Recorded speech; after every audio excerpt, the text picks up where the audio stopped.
What if you could give your 30-day notice to your landlord next week because you are finally buying a home of your own? Most people think the American dream of owning a home is just that, a dream, because they don't have a 20% down payment or they're worried about what a mortgage payment would be. So, my question for you is, do you really know if you can afford a house or do you just think you can't? So, how do you know for sure? There are three important things you need to learn first to find out. The first thing is knowing how much you have for a down payment. Now, let me say this is where we hear a lot of misconceptions. You do not need to have 20% down. There are a lot of great programs that allow for 3.5% down. Some people even qualify for 0%. We also have a lot of clients with family members wanting to give funds to help out with the down payments. Look into your finances. Talk with your family if they have mentioned they'd be willing to help you out to get some concrete numbers. And don't let how much you have saved or haven't saved for the down payment discourage you from moving to the next step. Next, you need to get real with your monthly budget. Get your monthly expenditures written down, compare it to your income, and find out what you are comfortable allocating towards housing costs every month. This is one of the most important steps because the number you come up with is going to tell you exactly how much of a house you can afford to buy. You're going to want to use this number in the next step, getting pre-approved. Now, you may say, well, doesn't the lender tell me what I can afford? The answer is no.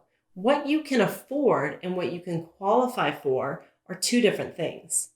You may be able to afford a monthly payment of a specific amount, but depending on your circumstances, like perhaps you have a low credit score or a lot of debt, the lender may not be able to qualify you for enough of a loan to get you a place. Or, on the other hand, if your credit is good or even great, the lender will give you a pre-approval amount you can qualify for, but it could be way more than you can actually afford. Now, this part is really important. No matter what your situation, before starting to look at homes, you should always have your lender break down what you qualify for into monthly payments that include interest and mortgage. If that number doesn't match up with your housing allowance, ask your lender to please run the numbers to tell you what the value of a house you should purchase to stay within the amount you can afford to spend. Now, if you get to this point and you find out that you really can't afford the house you want right now, you're still closer to the American dream than you were when you started this journey. Why?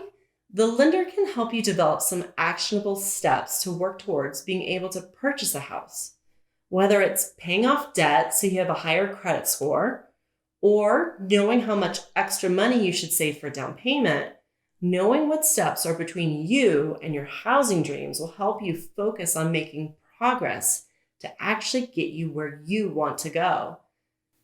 Don't forget, you can text or call us anytime at the number below for advice on what your options are if you're considering selling or buying in this market, or if you just need to be connected with a lender you can trust. We have helped over 2,000 clients reach their housing goals. We have a list of lenders who have proven to be great at what they do. We're here to help, educate, and guide you, never to decide what's best for you. If you liked this video and found it helpful, please share it with your friends and hit the like button below. And be sure to subscribe because we post real estate information and market updates every month.